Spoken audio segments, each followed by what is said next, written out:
Grâce au graphique Sparkline, il est possible d'afficher donc un petit graphique juste sur une seule cellule. Nous allons donc voir pour commencer comment en insérer dans votre document Excel 2010. Donc pour insérer un graphique Sparkline, vous vous rendez en haut dans le ruban Office et cliquez ici sur Insertion. Une fois dans l'onglet Insertion, vous allez vous rendre dans le groupe ici Graphique Sparkline. Comme vous pouvez le voir, il en existe trois différents.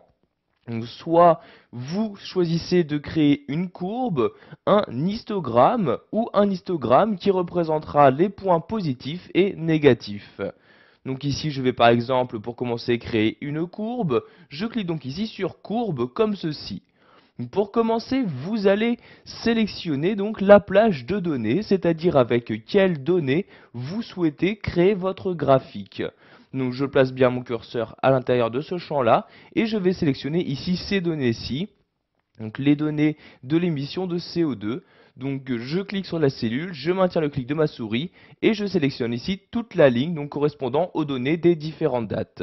Je vais maintenant choisir la plage d'emplacement, donc sur quelle cellule je souhaite insérer cet histogramme. Je place donc ici donc, mon curseur dans cette partie-là et je vais par exemple ici l'insérer dans cette cellule-ci. Je clique donc dans la cellule comme ceci. Donc je vais devoir maintenant ici supprimer l'ancienne cellule comme ceci, vous voyez, j'appuie sur la touche supprimer de mon clavier et je clique maintenant sur OK pour insérer mon graphique Sparkline. Et comme vous pouvez le voir, j'ai maintenant un graphique qui apparaît juste sur la cellule que j'avais sélectionnée. Ce graphique est par conséquent très utile pour voir les différentes évolutions, donc par exemple ici, par pays en émissions de CO2. Donc sachez que vous pouvez à tout moment modifier le type de graphique que vous souhaitez utiliser. Donc vous voyez, dès que vous avez sélectionné la cellule où se trouve ce graphique Sparkline, vous avez en haut l'onglet Création qui apparaît. Dans cet onglet, vous allez pouvoir modifier, donc sans changer aucune autre donnée, le type de ce graphique-là en vous rendant dans cette partie-là. Donc vous voyez, pour l'instant, courbe est sélectionnée. Si vous souhaitez maintenant créer un graphique en utilisant les histogrammes, vous cliquez tout simplement ici sur histogramme et comme vous pouvez le voir, vous avez automatiquement le graphique qui change d'aspect pour se mettre à jour et afficher donc ici les histogrammes. De même pour les points positifs, négatifs, je clique sur le type en question et vous avez ici donc que des points négatifs. En effet, toutes les valeurs ici donc présentes dans ce tableau sont positives. Donc ici, je vais par exemple me remettre en courbe. Je clique ici sur courbe comme ceci. Pour finir, nous allons voir que l'avantage de créer un graphique de cette manière est que vous pouvez maintenant l'automatiser.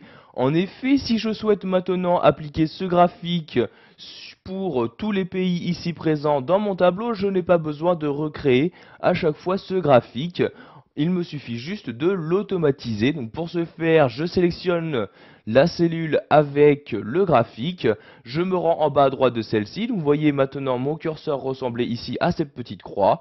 Une fois que c'est le cas, je clique. Et en maintenant le clic de ma souris, je descends ma souris et vous voyez donc je vais tout simplement automatiser ce graphique comme je peux automatiser une formule ou une donnée. Donc vous voyez ici maintenant je lâche le clic de ma souris et comme vous pouvez le voir ce graphique c'est maintenant appliqué donc pour tous les pays de mon tableau. Donc je remonte ici dans mon document à l'aide de la molette de ma souris.